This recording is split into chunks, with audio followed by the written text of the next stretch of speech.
अस्सलाम वालेकुम, नमस्कार, आदाब, सत श्री अकाल। आप इस वक्त देख रहे हैं नबील अख्तर न्यूज़। आज बिजनौर की कोर्ट वकीलों, पुलिस और पत्रकारों से खचाखच भरी हुई थी। आज एक बड़े केस का फैसला जो आने वाला था, फैसला उस मासूम लड़के की मौत का जिसे कुछ रसूखदार लोगों ने एक मामूली बात पर मौत के घाट उतार दिया था। फैसला उस बूढ़े बाप के सब्र का जिसने अपने बेटे का इंतजार करते करते अपनी आंखें हमेशा के लिए बंद कर लीं। फैसला उस माँ के सब्र का जो अपने बेटे के इंतजार में घर का दरवाजा तक बंद नहीं करती थी, जिसका इकलौता बेटा कुछ जालिमों के जुल्म का शिकार हो गया था और जिसकी राह तकते तकते वो कब इस दुनिया से रुखसत हो गई किसी को पता ही नहीं चल पाया। अब बची वो इकलौती बहन जिसके भाई के हत्यारों के खिलाफ बिजनौर का कोई भी वकील केस लेने के लिए तैयार नहीं हुआ। आज फैसला आना था उस बहन की उस मेहनत का जो उसने अपने भाई के हत्यारों को सजा दिलवाने के लिए की थी, उस बहन के उन आंसुओं का जो उसने अपने भाई की याद में रोते रोते 14 साल गुजार दिए। आज फैसला आना था उस बहन के सब्र का जिसने अपना सब कुछ खो दिया लेकिन अपने भाई को इंसाफ दिलाने को लेकर डटी रही। सैकड़ों लालच और हजारों धमकियां उसके हौसले को डिगा नहीं सकीं और आज उस बहन ने अपने उस भाई को इंसाफ दिलवा ही दिया जिसने रसूखदारों के रसूख का खमियाजा अपनी जान देकर चुकाया था।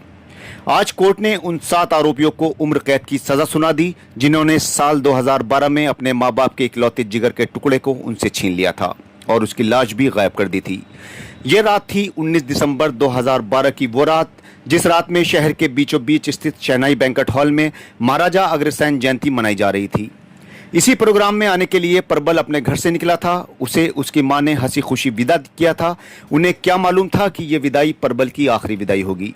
परबल की हॉल में किसी बात को लेकर कुछ लोगों से कहासुनी हुई जिसके बाद परबल की पिटाई कर दी गई। उसे इतना मारा गया कि वो बेहोश हो गया। मारने वाले शहर के रसूखदार और पैसे वाले लोग थे। जब उन्होंने देखा कि परबल की हालत खराब हो गई है तो उनके हाथ पांव फूल गए और वो उसे लेकर तुरंत डॉक्टर के पास गए, लेकिन तब तक परबल की मौत हो चुकी थी। हत्यारों का कलेजा यहीं पर ठंडा नहीं हुआ। उन्होंने परबल की लाश को गाड़ी में डाला और उसे गंगा में फेंक दिया और वहां से निकल गए। वहीं दूसरी ओर जब परबल घर वापस नहीं आया तो घर वालों ने उसे फोन करना शुरू किया। बेल बजती रही लेकिन परबल ने फोन रिसीव नहीं किया। रात गहराती गई तो परबल के परिवार के लोगों की आंखों के सामने भी अंधेरा आता चला गया, क्योंकि इससे पहले परबल के साथ कभी भी ऐसा नहीं हुआ था कि वो रात को घर वापस न आए। मगर ये वही रात थी जिसमें परबल घर वापस नहीं आया। जैसे तैसे सुबह हुई और परबल की तलाश शुरू कर दी गई, लेकिन उसका कुछ पता नहीं चल पाया। धीरे धीरे ये बात पूरे शहर में फैल गई और इसी तरह से दिन हफ्तों में तब्दील हो गए, लेकिन परबल नहीं मिला।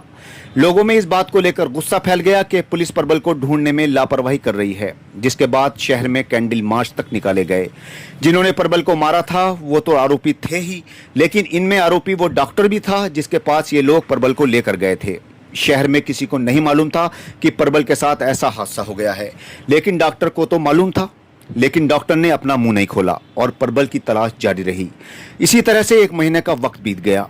इसी बीच रामराज में एक लड़की को गंगा में तलाश किया जा रहा था कि इसी बीच वहां पर लोगों को एक लाश दिखाई दी जिसको वहां की पुलिस ने निकाल लिया और इसका मैसेज सभी जिलों को फ्लैश किया गया।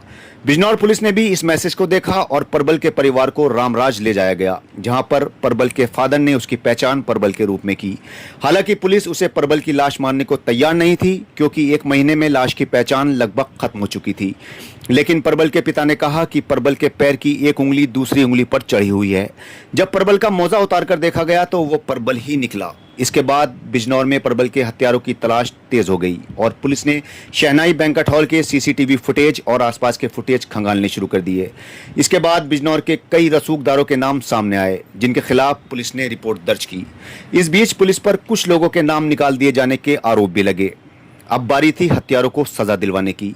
पुलिस ने इस केस में कई लोगों को नामजद किया और केस शुरू कर दिया गया। शहर के रसूखदारों का रसूख इतना था कि शहर का कोई भी वकील इस केस को लड़ने के लिए तैयार नहीं था। इस बीच अहमद ज़कावत एडवोकेट आगे बढ़े और परबल की बहन को ढाढ़स दिलाते हुए कहा कि परेशान ना हो, तुम्हारा केस मैं लड़ूंगा।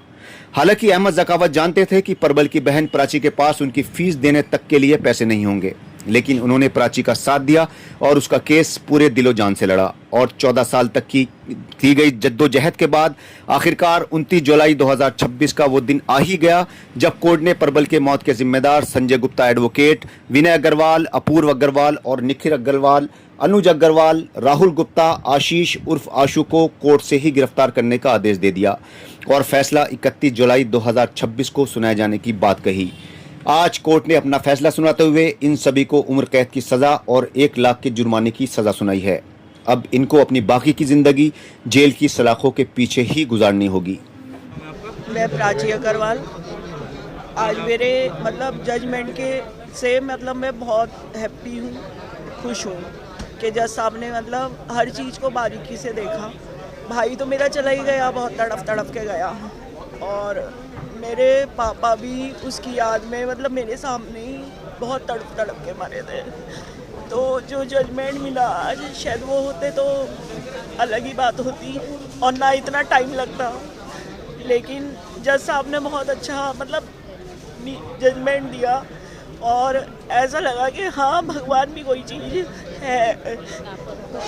और जबकि रक्षक इसमें भक्षक बन गए थे जब केस चल रहा था, यानी पुलिस ने बिल्कुल हेल्प नहीं हो रही थी हम लोगों की, काफ़ी टाइम जो लगा। और पुलिस ने और जज साहब ने जो पुलिस के खिलाफ जो कहा कि इन्वेस्टिगेशन हो, तो वो मुझे सुन के बड़ा रिलीफ मिला।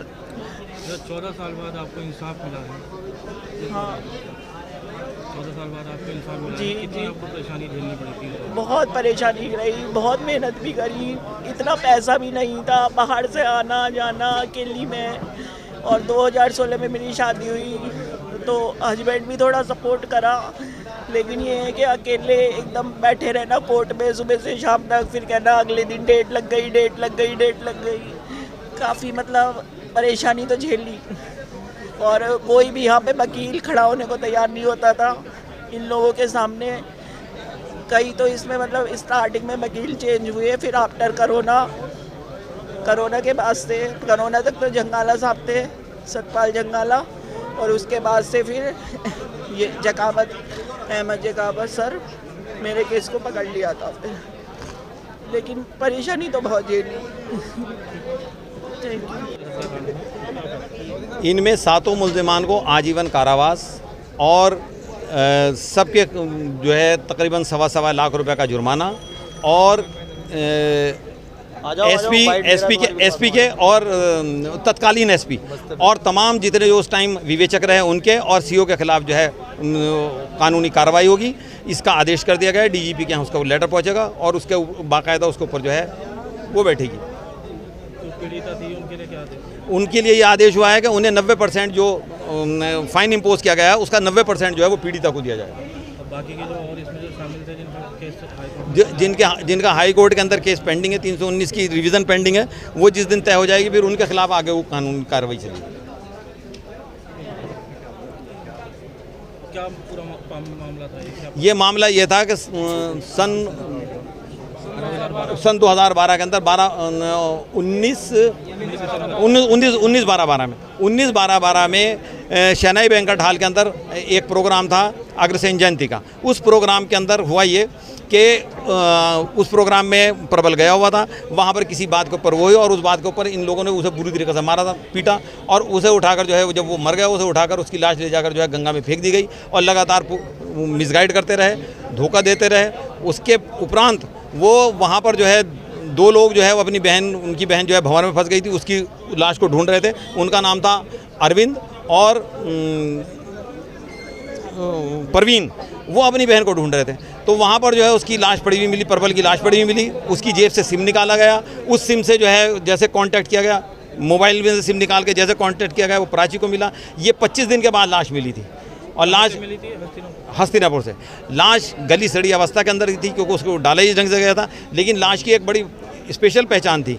उस बच्चे का जो है, उस लड़के का जो था ना, वो उंगली पे उंगली चढ़ी हुई थी एक पैर की। फादर ने जाकर मोजा उतरवाया तो उंगली के ऊपर उंगली चढ़ी हुई उन्हें नजर आई। ये उसकी सबसे बड़ी निशानी थी। दूसरी उसकी पहचान जो है उसके सिम से और मोबाइल से हो गई थी।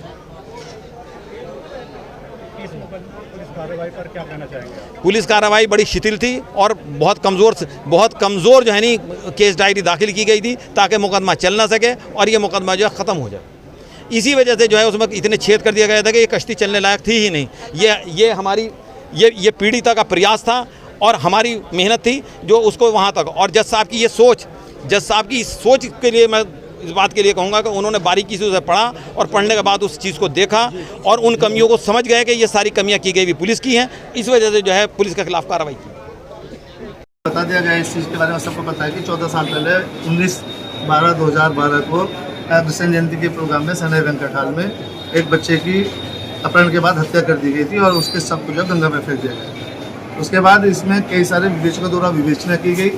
वादी ने जो आरोप कुमार थे इसके अग्रवाल जी, उन्होंने इसमें अपनी पूरी पैरवी करते हुए मुकदमे में चार्जशीट जब तक फाइल हुई है, उसके बाद उनकी इसी दौरान 6 महीने के बीच में उनकी मृत्यु हो गई थी। उसके बाद उनकी बिटिया जो है क्या नाम पूरी प्राची, उसने इसमें पूरे मुकदमे में साथ में लग के पूरा जांच कराई, प्लस इसकी जो पूरे मुकदमे की पैरवी है उसके द्वारा की गई है। इसमें बाद में उसकी माता जी की डेथ हो गई थी। वो इस सदमे से बहुत ज़्यादा परेशान थी, पीड़ित थी और उसके बाद उनकी भी इसमें डेथ हो गई थी। लड़की ने 14 साल का पूरा अपना संघर्ष के साथ इसमें मुकदमा किया। माननीय न्यायालय ने आज FTC सेकेंड कोर्ट है हमारी माननीय न्यायालय की, उसमें इसका डिसीजन आया। परसों सबको गिल्टी होल्ड किया गया था, साथ के साथ एक्यूज को, जो पुलिस ने चार्जशीट 7 के खिलाफ लगाई थी। आज उसमें ऐतिहासिक जजमेंट देते हुए सभी को आजीवन कारावास 302 में और 1 लाख प्रति एक्यूज को 1 लाख रुपए का जुर्माना हर व्यक्ति को। 364 में जो है वो 7 साल की सजा दी गई है और 10,000 रुपये जुर्माना है। 201 जो सेक्शन है सबूत मिटाने वाली, उसमें उनको 3 साल का कारावास और 5,000 रुपये का जुर्माना। सभी सजाएं बराबर हैं। 147 जो है उसमें 1 साल का है। और एक और अच्छी चीज़ ये है कि माननीय न्यायालय ने कंपनसेशन के रूप में, क्षतिपूर्ति के रूप में जो इसमें एक्यूज से जमा कराया जाएगा था, उसमें से 90% जो है वो पैसा है वो पीड़ित पक्ष को जाएगा। तत्कालीन पुलिस अधिकारियों के खिलाफ क्या देते? जो उसमें जो उस समय विवेचना के दौरान अधिकारी रहे माननीय न्यायालय की, इसमें जो फाइंडिंग आई है कि जो विवेचना इससे अच्छी हो सकती थी, जो एक बड़े केस के लिए इसमें नहीं की गई है, कुछ चीज़ें कमी रह गई थी। उसके लिए उन्होंने उनको जो SP साहब DGP साहब को हैं उनको डायरेक्शन की है, उसमें सुधार की आवश्यकता के लिए उन्होंने निर्देशित किया। अच्छा, जब ये विवेचना हो रही थी क्या उस समय पुलिस ने इसमें हिला हवाली की थी? देखिए जो चीज़ रही है ये बात सही है कि बहुत सारी चीज़ें, कुछ चीज़ें ऐसी होती है जो जानबूझ के की जाती है, कुछ ऐसी होती है जो अनजाने में भी रहती है। ऐसा नहीं है कि सारी चीज़ें जानबूझ के की गई है, लेकिन कुछ कमियां रही हैं जो उससे अच्छी इन्वेस्टिगेशन हो सकती थी, जांच हो सकती थी। अभी भी वही चीज़ है कि अगर और अच्छी जांच होती तो शायद इसका जो डिसीजन होता और भी अच्छा हो सकता।